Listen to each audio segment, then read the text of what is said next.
जय हिंद दोस्तों, स्वागत है आप सभी का हमारे इस YouTube channel student study platform पर। दोस्तों, आज के इस वीडियो में हम बात करेंगे शिक्षा जगत की तमाम बड़ी खबरों के बारे में जो कि आपके लिए अति महत्वपूर्ण है। तो दोस्तों, वीडियो को शुरू करने से पहले अगर आप हमारे चैनल पर नए हैं तो चैनल को सब्सक्राइब कर लीजिएगा, साथ ही बेल आइकन जरूर दबाइएगा।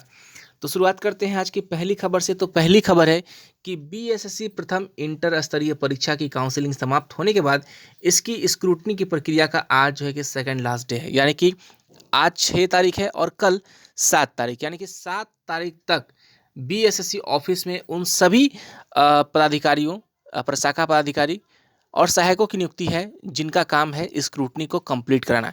यानी कि कल तक ये लोग सारे लोग स्क्रूटनी को कंप्लीट करेंगे और देखने वाली बात होगी कि क्या आज शाम तक इनकी प्रतिनियुक्ति बढ़ाई जाती है या नहीं बढ़ाई जाती, क्योंकि कोविड के बढ़ते मामलों को देखते हुए आज से जो है कि ऑफिस, जो जितने भी ऑफिस है वो 50% जो है कि क्षमता के साथ खोले जाएंगे। तो दोस्तों, सबसे महत्वपूर्ण बात कि इस बहाली को लेकर बहुत सारे सवाल जो हैं कि बार बार हमारे कमेंट बॉक्स में आते हैं कि सर हमारा फिंगर मिसमैच हो गया, इस पर कोई अभी तक खबर नहीं मिल पाई है। इसके अलावा भी जो सवाल आते हैं रहते हैं, जैसे कि किन्हीं का कुछ प्रॉब्लम है, कोई छात्र कहते हैं कि सर मैं सेकंड लिस्ट की आवाज़ उठाइए, क्या स्क्रूटनी खत्म होने के बाद सेकंड लिस्ट की मांग उठेगी या नहीं उठेगी, या निकाली जाएगी या नहीं निकाली जाएगी। तो ये सब सवाल जो है दोस्तों छात्रों के मन में है। तो आज मैं इस सारे सवालों का जवाब आपको शाम में ज़रूर दूंगा, क्योंकि मैं बीएसएससी ऑफिस जो है कि पता करके सारी सवालों को जवाब देने की कोशिश करूंगा। तो आप सभी छात्रों का जितना भी सवाल है आप प्लीज़ कमेंट बॉक्स में ज़रूर लिखिएगा। मैं कोशिश करूंगा कि हद तक 100% सवालों का जवाब देने की कोशिश करूँ।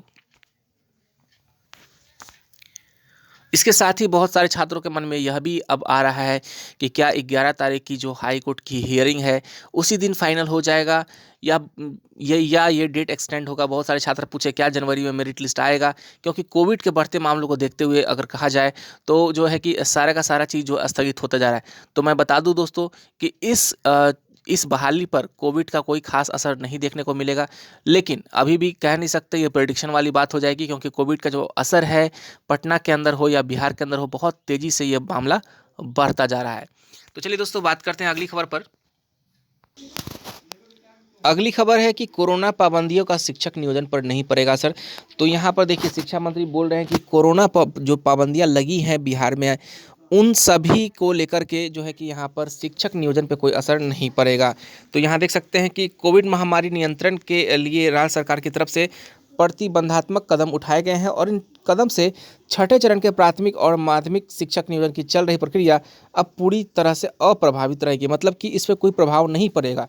इस तरह 10 जनवरी से 25 जनवरी तक चलने वाले छठे चरण की नियोजन प्रक्रिया के तहत 70,000 चयनित अभ्यर्थियों को नियुक्ति पत्र बांटने में कोई तकनीकी बाधा नहीं है। यह जानकारी शिक्षा मंत्री विजय कुमार चौधरी ने दी। तो देखिए, यहाँ पर जो है कि सारे लोगों की जो है कि यहाँ पर नियोजन प्रक्रिया है, काउंसलिंग कंप्लीट हो चुकी है। अब नियुक्ति पत्र जो है बांटने वाली यहाँ बात आ रही है, तो उसमें कोई तकनीकी बाधा नहीं आपको जो है मिलने वाली है। तो इन्होंने यहाँ पे कह दिया कि इस प्रकार से कोई दिक्कत नहीं होगी। शिक्षा मंत्री ने बताया कि कोविड प्रोटोकॉल का पालन कराते हुए निर्धारित शेड्यूल के दौरान काउंसलिंग कराई जाएगी और सभी नियोजन इकाइयों को इस दिशा में पहले ही सचेत किया जा चुका है।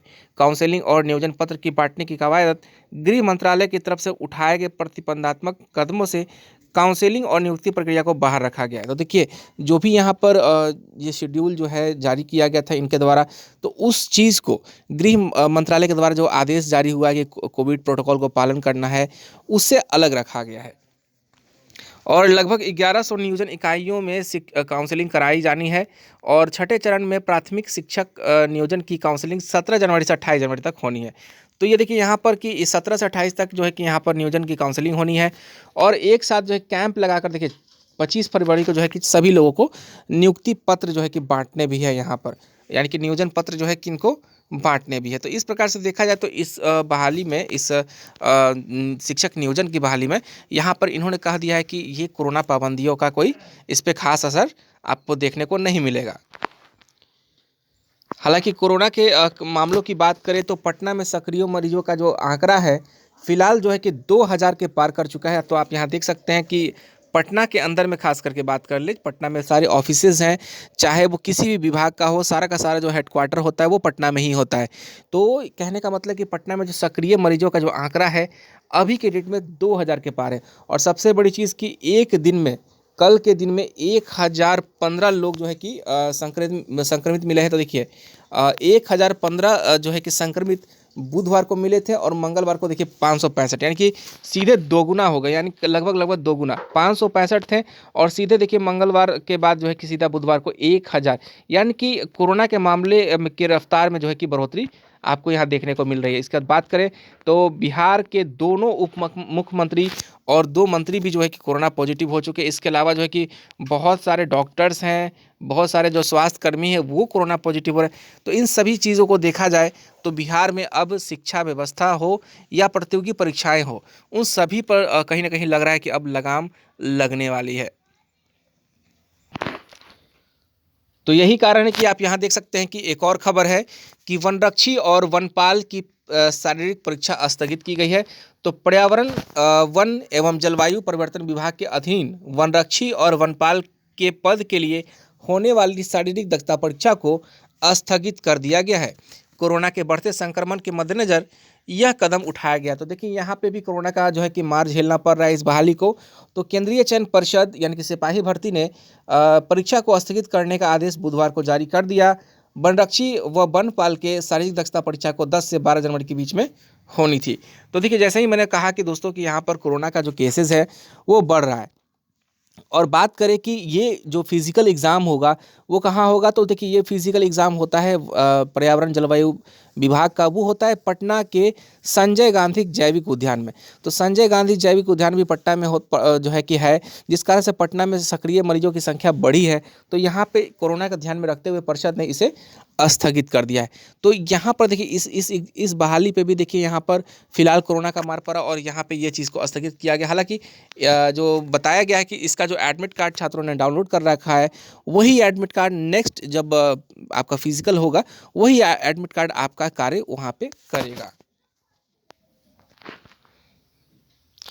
अगली खबर पे बात करें तो अगली खबर है कि सिविल सेवा मुख्य परीक्षा तय समय पर होगी। तो देख सकते हैं यहाँ पर सिविल सेवा मुख्य परीक्षा 2021 शुक्रवार से तय कार्यक्रम के अनुसार आयोजित होगी। यूपीएससी ने राज्यों को यह सुनिश्चित करने के लिए कहा गया है कि उम्मीदवारों व परीक्षा के अधिकारियों को उनकी आवाजाही में कोई असुविधा न हो। इधर दिल्ली हाई कोर्ट में याचिका दाखिल कर मुख्य परीक्षा को कोविड के मद्देनज़र स्थगित करने की मांग की गई थी।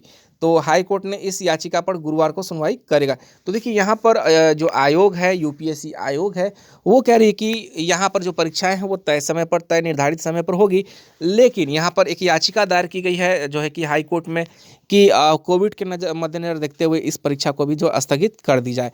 लेकिन यहाँ पर यूपीएससी आयोग ने राज्यों को कहा है कि परीक्षार्थियों को जो है कि कोई दिक्कत न हो, कोई असुविधा न हो और जो अधिकारी हों उनको कोई दिक्कत न हो, इसका जो है कि आप ख्याल रखिए और परीक्षा को तय समय पर ही कराया जाएगा। तो यहाँ देख सकते हैं कि यूपीएससी सिविल सर्विसेज की मुख्य परीक्षा जो है कि कल से स्टार्ट हो रही है। तो यहाँ देखिए 24 शहरों में जो है कि आयोजित हो रही है परीक्षा। तो देखिए यहाँ पर 7, 8, 9, 15 और 16 जनवरी को होगी। तो पटना, रांची, अहमदाबाद, आइजोल, प्रयागराज, बेंगलुरु, भोपाल, चंडीगढ़, ये सारे शहरों में जो है कि मुख्य परीक्षा जो है कि आयोजित कराई जाएगी। यहाँ पर देखिए केस जो किया गया है, याचिका दायर की गई है। तो याचिका में कहा गया है कि सभी उम्मीदवार परीक्षाओं के लिए तैयार हैं, लेकिन अचानक कोविड-19 संक्रमण सामने आया और बहुत ही कम समय में तेज़ी से फैल गया। कुछ उम्मीदवार कोविड का शिकार भी हो गए हैं। इस दौरान परीक्षार्थियों को एक ही कमरे में 6 घंटे पेपर लिखना है। एक बार संक्रमित होने पर पेपर लिखने में से रोक दिया जाएगा। तो देखिए यहाँ पर क्या है कि यहाँ पे याचिका दायर की गई कि 6-6 घंटे पेपर को लिखना होता है, जिस कारण से इस परीक्षा को स्थगित कर दिया जाए। इसके अलावा बात करें पटना विश्वविद्यालय में आज से 50% उपस्थिति के साथ क्लास और ऑनलाइन को प्राथमिकता दी जा रही है। तो देखिए पटना विश्वविद्यालय यानी कि पटना यूनिवर्सिटी पीयू ने कोविड-19 के सुरक्षा को ध्यान में रखते हुए राज्य सरकार के दिशा निर्देश का पालन किया है और 6 जनवरी से 21 जनवरी तक पीयू के सभी कॉलेज, विभाग व कार्यालय 50% उपस्थिति के साथ खुलेंगे। 50% उपस्थिति क्रमवार रहेगी इस अवधि में ऑनलाइन माध्यम से शिक्षण की व्यवस्था को प्राथमिकता दी जाएगी। तो देखिए पटना विश्वविद्यालय को भी देखिए 50% के साथ खोलने की बात जो है कि बिहार सरकार के गृह विभाग की तरफ से जो आदेश हुआ था उसे पालन आज से कराया जाएगा और जो है कि 50% लोगों के साथ यहाँ पर स्कूल खोली जाएगी, ये कॉलेज खोली जाएगी।